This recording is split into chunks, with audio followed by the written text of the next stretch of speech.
It would be impossible, at this juncture, to assess my chances of survival. Too often had I been waking in the nights of my youth to steal one more chapter from a novel detailing the exploration of Asia or Central Africa. I knew the basics: water, food, shelter, fire, usually in the order. Aristocracy does not allow one to develop the tools necessary for scraping out a life in the wilds, but the activity intrigued me nonetheless. I had heard of Cousin Nicky taking to donning one of his own men's uniforms, striding out from St. Petersburg for a 15 to 20-mile sojourn, and returning the following day, entirely reliant on his own artifice and knowledge to keep him alive. I had no such propensity, but now, in retrospect, perhaps I should have developed one. I will not die here. I will return to Germany. I will return to Berlin. I will return to Donna and the children. I will not die here. She did. I won't. The salted air of this bizarre, dark-watered sea, over which I hung precariously, filled my lungs. My grasp on this rocky outcropping that had stopped my own fall was strengthened, now that I only had myself to hold in place. Considering the options yielded no comfort, in theory I could claw my way back up the slope. The gash in my shoulder would not make this an easy task, but it would at least remove me from the threat of imminent demise. There was another option. I could let go. No. A headache rapidly developed. Even if I managed to escape this damnable situation, I had no notion as to where we had been transported. Even after weeks of perusing reconnaissance reports and exploratory publications, nothing I now saw matched the description of any location that I had yet seen. The unknown nature of the worlds below was the only thing that any among our contingent understood. It will be that unknown nature that will kill me. Only if I let it. I managed to kick out a divot in the gravelly slope and gain some measure of a foothold. Above me, at a distance of about 15 meters, the slope terminated in level ground. Breathing calmly, the methodical approach yielded the best success. Never had I taken to mountaineering. I knew fellows that had spent much of their leisure time in the Alps or Pyrenees, skiing and taking up all manner of related activities. Having no experience, this next step would prove difficult. One step at a time, sinking my boot heels into the slope, I began to gain traction. The danger of slipping further down the precipice remained simmering in the back of my mind, but my instincts told me to continue moving forward. Grasping at each outcropping available, and taking my time in the ascent, breathing slowly all the while, I could almost reach out and grasp the edge. Eventually, I succeeded. A trail of bloody gravel, where the wound I had sustained rubbed against the surface, was something worthy of a painting. Crawling over the side and rolling onto proper level ground, the time came to assess the situation. As I raised myself up, I took in the environs. This cliff rolled to the north and the south, with the black ocean battering it repeatedly with the rhythm of the tide. The place had an unnatural cold. Perhaps that was just the loss of blood beginning to take its toll. To my front, and as far as my eyes could see, was a dark wood. On this midpoint on the journey of life, I found myself in this dark wood, and the way was lost to me. Far be it from me to deprive the reader of a reference to Dante and the Inferno. No life could be heard emanating from this obscured copse. No birds, no insects, just the lapping of the surf at my back. Seeing no other option, I ventured forth.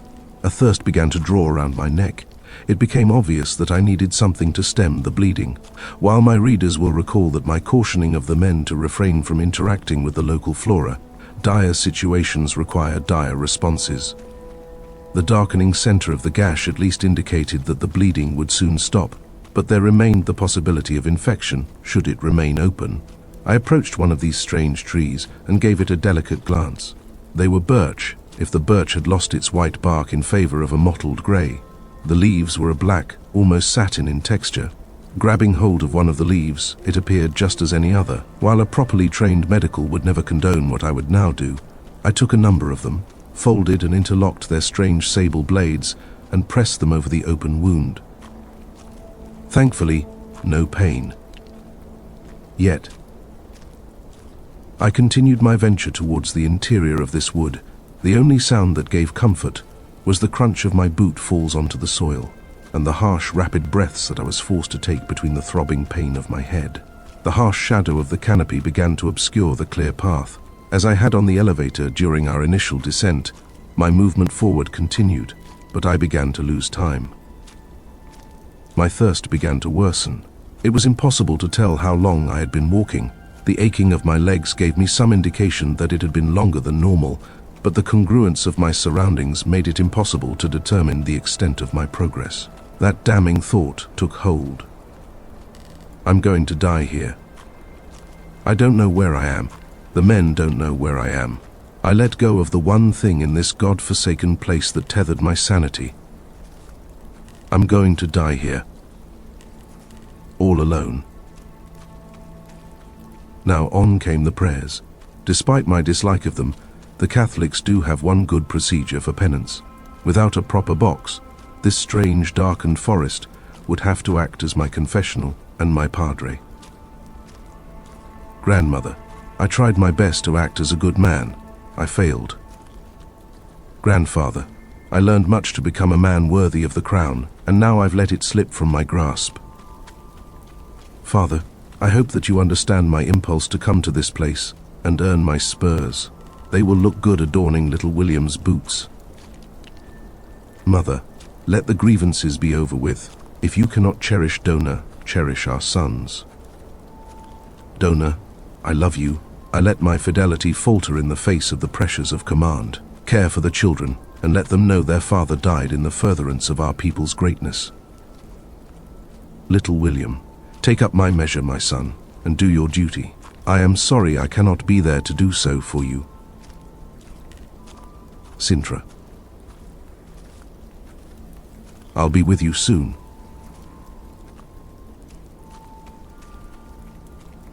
A miracle then occurred. My stumbling through this forest continued until I heard, in the distance, the running of water. A river, a fountain. Never mind the source.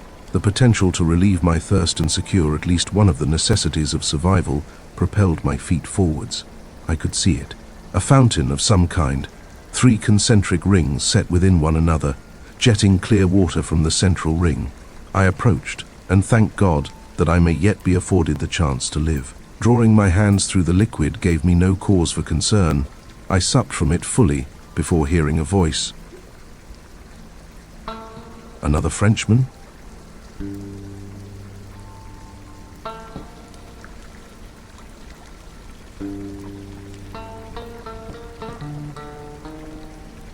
Who then comes before this house of sorrow? I turned, and my Virgil appeared. A brown, tattered cloak enveloped him, with only the flesh of his hands and face visible, shorter than I, and with hands that bore innumerable mounds of scarred tissue, discolored in strange veins of yellow and brown, and whose face appeared ghastly. Absent where a nose should be, exposed nostrils were first brought to my attention, only to be taken back away when examining the graying, pillared braids bound together with silver and gold torques that passed as this creature's hair and beard. Have pity on me, whatever you are. The breaths that it took in gave a strange sucking sound as the nostrils flapped about, exposed in the wind. He gave no response.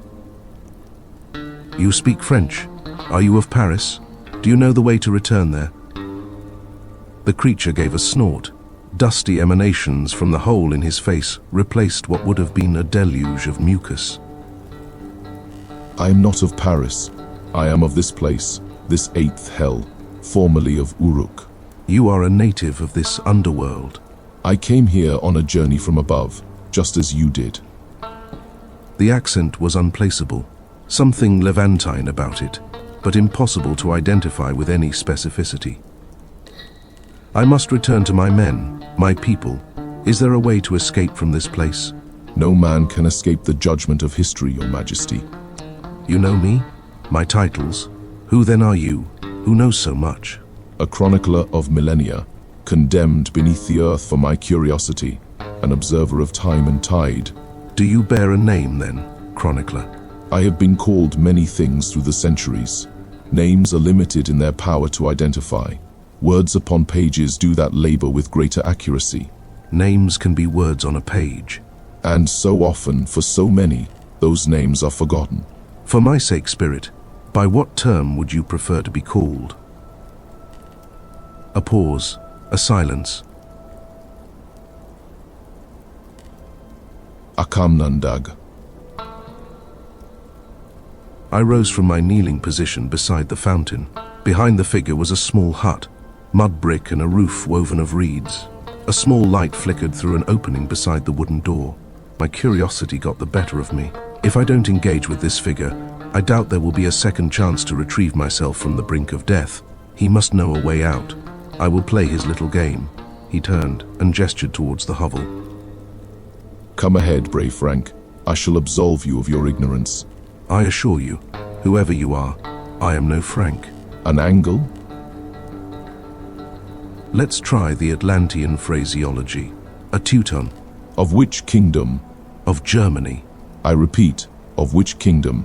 Germany is an empire now. Our separate kingdoms unified more than a decade ago. A rotting eyebrow raised on his face. I will have to adjust my records. We entered the hut. Within seemed strangely well appointed. All manner of bizarre artifacts, and rows and rows and rows of various shelves for books, scrolls, and parchments. Aside from the literary treasure trove, a small brick oven and a straw bed. Losing my ability to maintain politeness from the grinding pain in my shoulder and my disbelief at the current circumstances, I loosed my tongue. For one who had been here for thousands of years, you could stand to improve your dwelling in some fashion. My people raised cities and built civilizations 2,000 years before your own emerged from the caves and trees. Our king, mightiest Gilgamesh, blessed of Enki, bade me journey to the world beneath and take note all that I would see. Intriguing. You have been mired in this place since. It was of my own choosing. When the living death took me, departure from this place became impossible. The living death? Eternal life, the lotus grasp, mercurial majesty, immortality, husking. It goes by many names. Many have tried throughout the ages to secure it. Most have failed.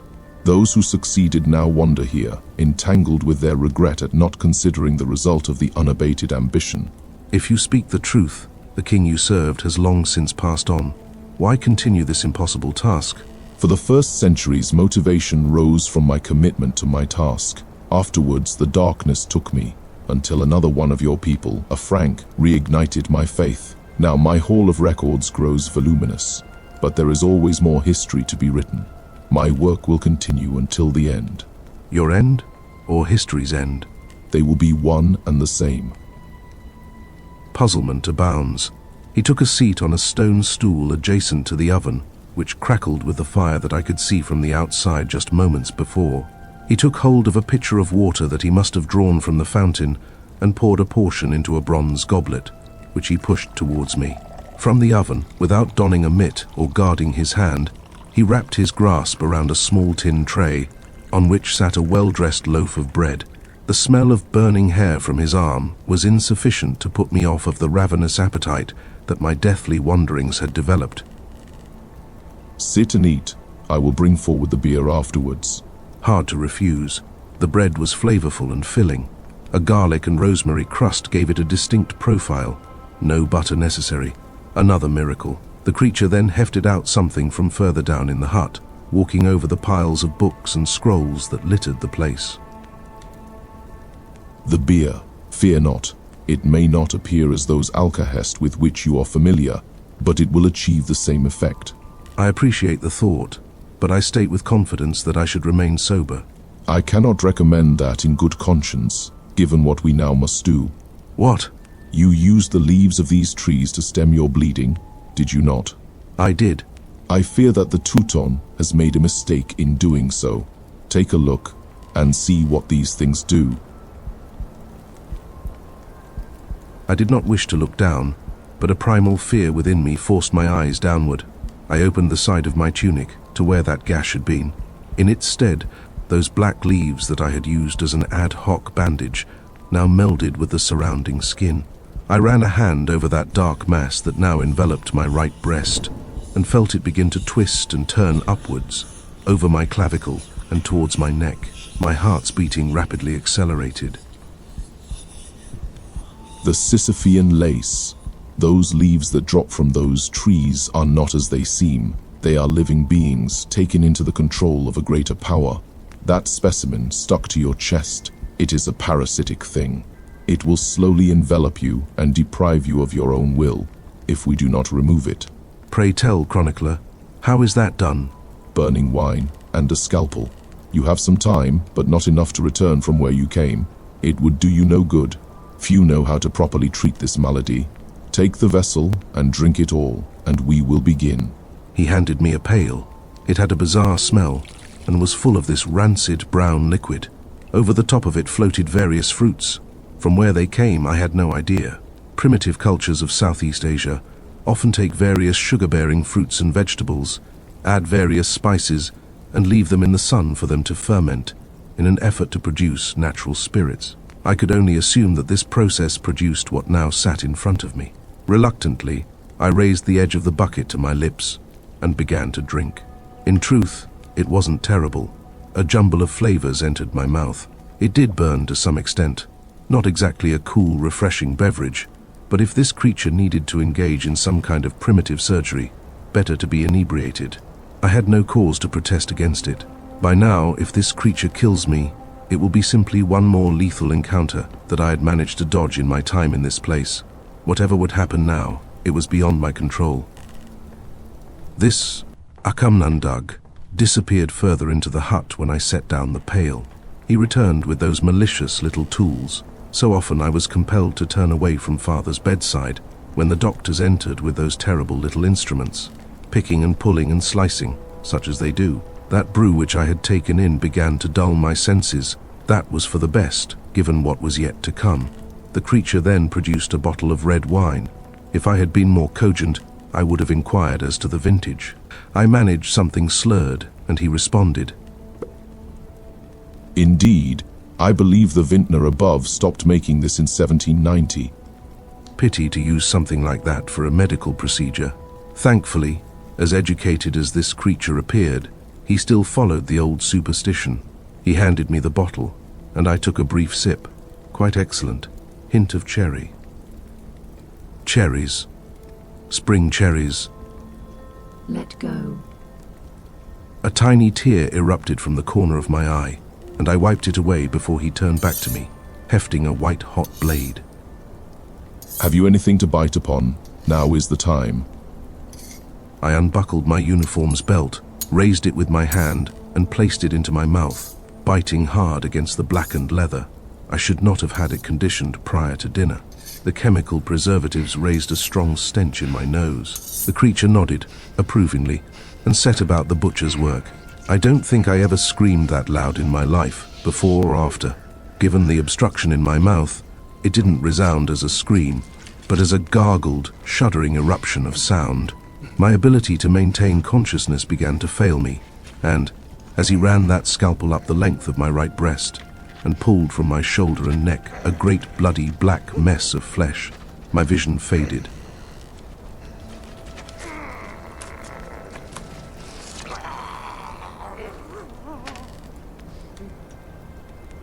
Then, the candlelight. I returned to consciousness. A series of bandages, a bit yellowed, but serviceable, now wrapped around the area where that damned parasite had taken hold. My Virgil seemed to have disappeared. The crackling of the fire filled that strange dearth of noise that characterized this strange, darkened woodland. I was laid out on that straw mattress that I had seen on my way into the hut. Next to it, the bucket that had once held that intoxicating beverage now held the remains of the parasite. Those fleshy tendrils, I could swear, moved reflexively within the bucket. There was a distinct, burning pain where the fleshcrafter had taken to his relentless carving. My concern would have been that this sudden operation might deprive me of my use of my remaining, good arm, but I was able to flex my fingers and maneuver without difficulty. One concern fewer, amidst this horrendous series of events. Had I the strength, I would have risen from this place and wandered the hut. Instead, I took in the totality of my surroundings from my comfortable position. Beyond the simple bed and the oven, and the racks of shelving, was a small desk. Just as Thorek Mol had in that strange chamber in Eram, it was strewn with all manner of writing instruments, semi-scribbled parchments, and other necessary accoutrements for any seasoned author. Despite the limited light, I could make out some of the titles of the texts that adorned Akamnandag's walls. The Song of Enheduanna, the Sibylline books, Aristotle's Protrepticus, the Babylonica of Berassus, Cato's Origins, Cassiodorus's History of the Goths, the Gospel of John per Bede, the Quaterniulae, Milton's Adam unparadised. This creature has decent taste, mostly Greeks and more ancient authors, but one could pick out a contemporary title among the older texts. One wonders how he accumulated this treasure trove. How often we labour above to secure mineral wealth and capital, when below there are creatures, such as this, whose primary endeavour is the preservation of knowledge. Perhaps the latter will prove to be richer in the end. He reappeared, hefting another bucket, this time filled with water drawn from that well outside the hut. You have awakened. I have. Is the pain not terrible? It is, but I believe I missed the worst of it enduring your procedure. You will require many months to recover fully, and significant scarring will follow the path of the wound.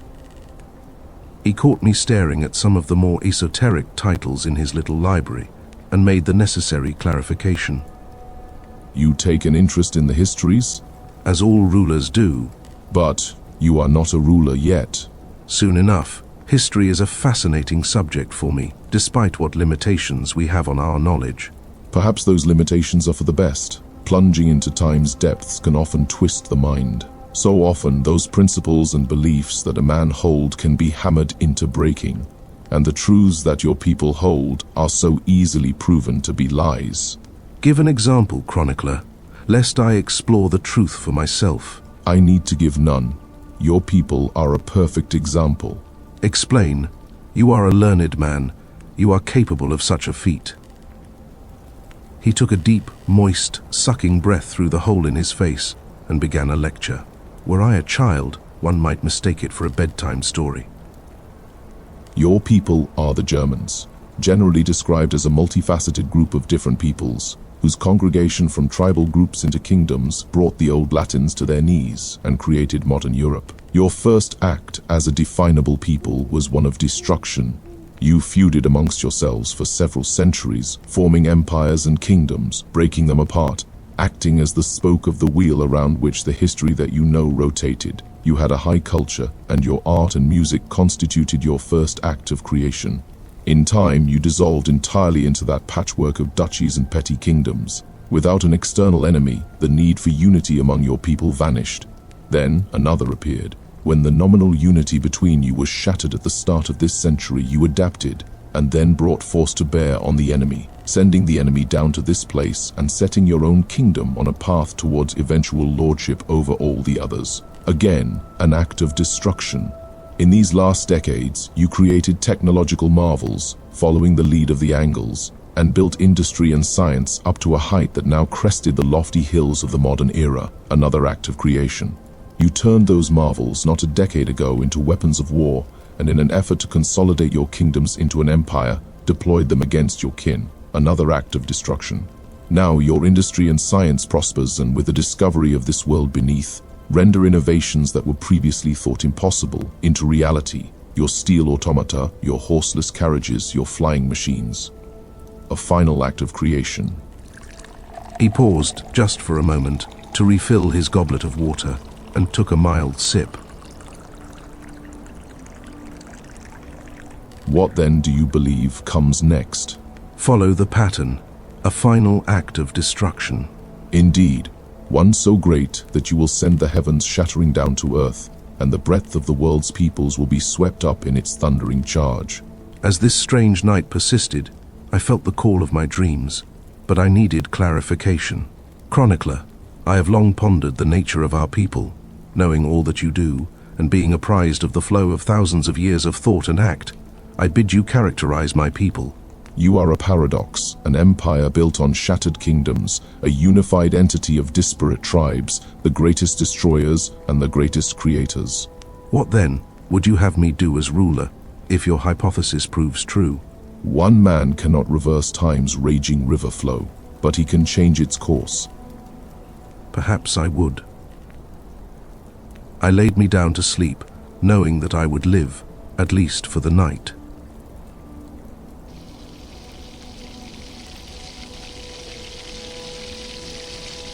I awoke to the scent of bread and bacon. A sizzling crackle emanated from the tray within Akamnandag's little oven. Still, we were shrouded in darkness, but the energy I now felt within me told me that it must have been the following morning. Further within the hut, the rustling of papers and the shoving aside of innumerable little trinkets indicated that my Virgil was now searching for something. Plates, cutlery, even at the precipice of death, breakfast does tend to fill the soul. Dining with a living corpse is certainly an experience, but I was unsure if that was the proper classification for this creature. He ate and drank, and presumably slept, indicating that he still suffered from the needs of a living body, but his appearance and his unnatural longevity, if his stories about his own origins are accurate, indicate that he should have died millennia ago. This bacon is flavorless. Have you any salt? No. Pity. The bread makes up for it. Perhaps the recipe for those flavored loaves is the greatest treasure this strange little hut contains. I was tempted to ask for it, but thought that my requests should be limited to practical matters. That strange silence of the wood that surrounded the hut finally brought the question out from my lips. You never stated where we are. What is this place? The eighth, the shadow above the sun. How many worlds are there? Layers, I mean. 10, one below us now and one above our own. How long will the journey to the third layer take? Likely days. I will go with you as far as the fourth, but from there, you will need to continue on your own. You would receive a hero's welcome, should you make a visit to our settlement. I would receive this welcome and then promptly turn to dust. I cannot venture far from the eighth without taking certain precautions. Good enough reason, I suppose. What will be the method of travel? A boat, rowed up the length of the River Alf. I had heard that term before, that largest tributary of the inland sea that bordered our settlement. I had no notion that it flowed this deep. What dangers might we encounter on this new journey? The meal was sufficient, and I found myself able to move about without tremendous pain. All the same, my corpse-looking caretaker cautioned me against excessive strain. Should the wounds beneath these bandages open again, it would be difficult to redress the scars during travel. Donning my tunic, while Akamnandag took to his writings, I decided to inquire further. When do we depart? This evening. It will not be an easy journey. You may yet perish.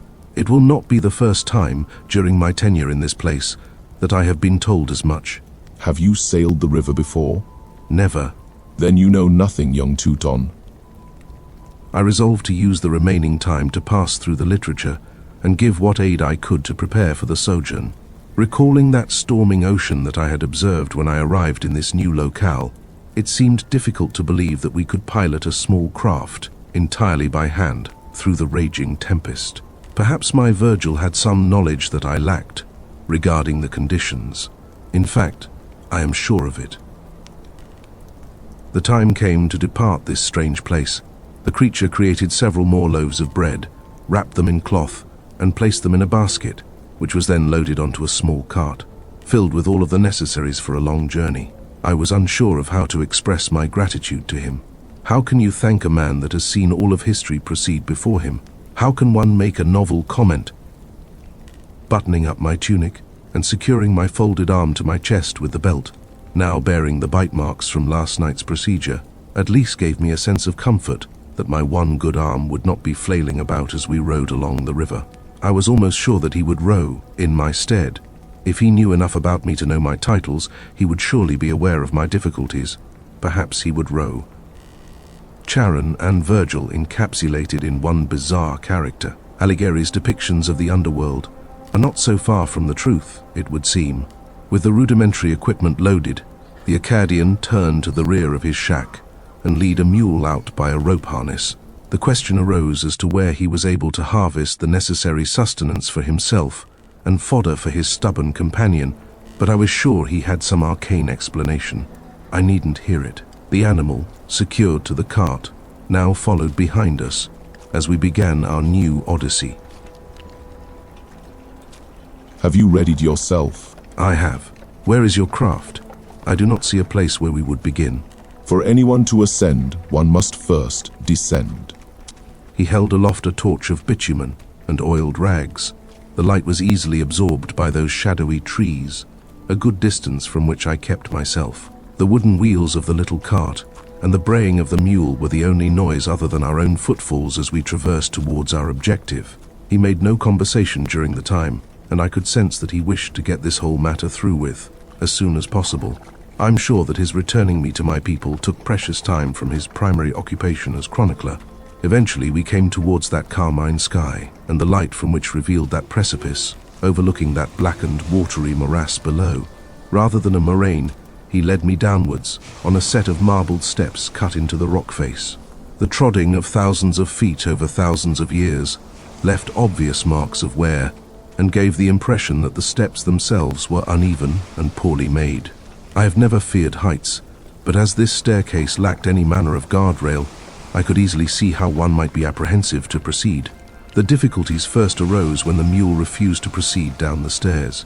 Thankfully, some coaxing from me, and some cursing from my ancient caretaker in his strange, presumably native tongue, got the animal to move ahead. The clunk that the wheels of the cart made as it rebounded from each step was now drowned out by the lapping of the breakwaters against a shore of black sand. The origin of this strange staircase puzzled me. As one would learn from any study of ancient cultures, the process of carving stone without modern tools takes generations. On this scale, I had to ask the question. Chronicler, did you carve these stairs?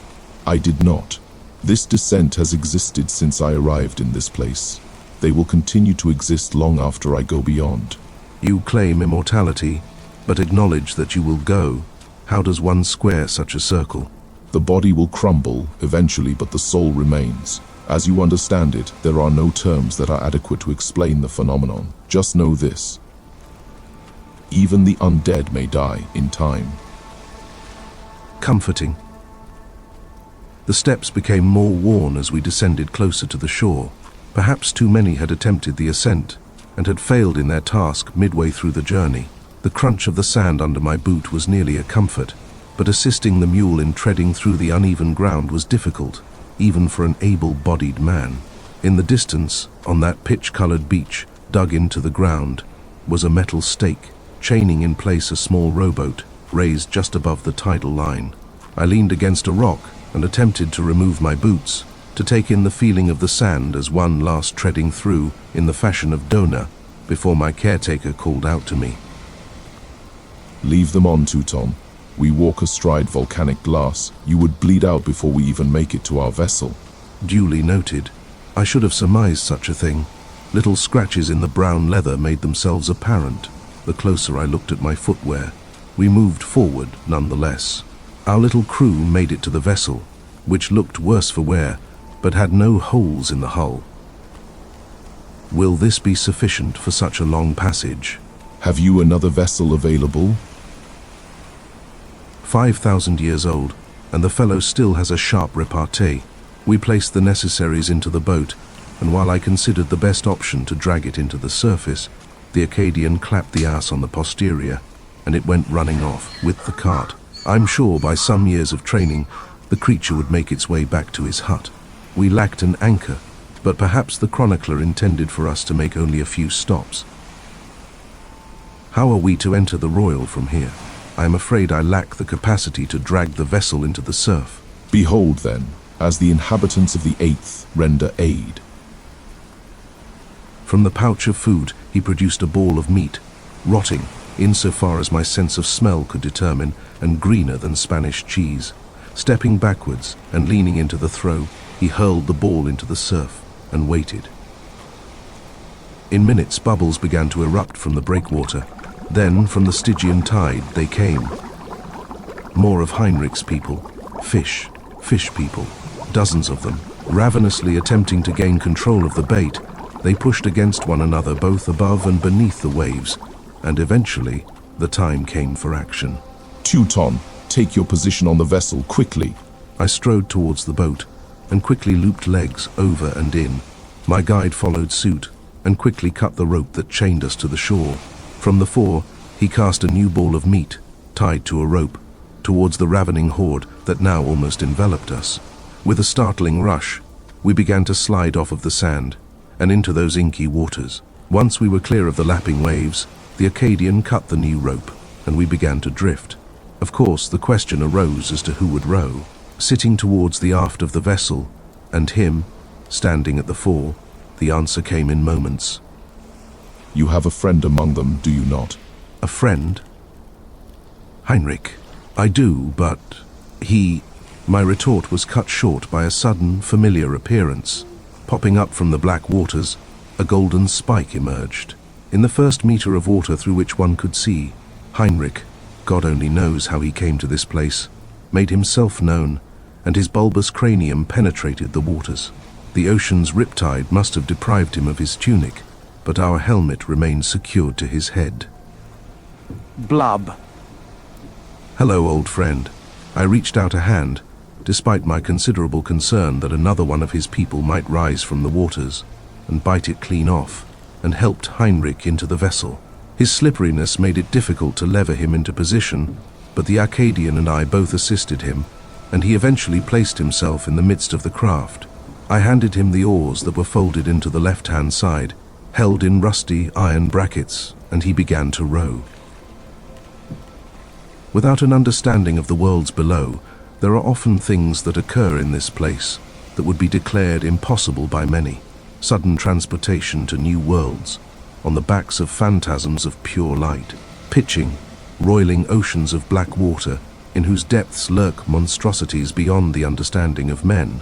Corpses that walk these inner worlds for thousands of years, whose intelligence is preserved despite the desiccation of the body, and who act as recorders for all human posterity. Of all these things, which I assure you are real, there is one principle that continues to resound throughout my recollections. When one is in need of help, call on your friends.